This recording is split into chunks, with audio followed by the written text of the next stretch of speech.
2024 கிட்டத்தட்ட 1.5 ஆண்டுக்கு முன்னாடியே ஆரம்பிச்ச ஒரே கட்சி வந்து பாத்தீங்கன்னா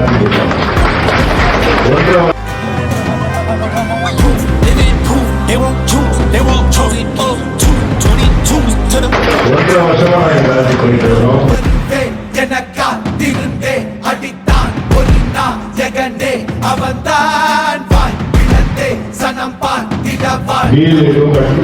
கட்டுக்கோப்பா இருக்கிற ஒரே கட்சி நம்ம மட்டும்தான்.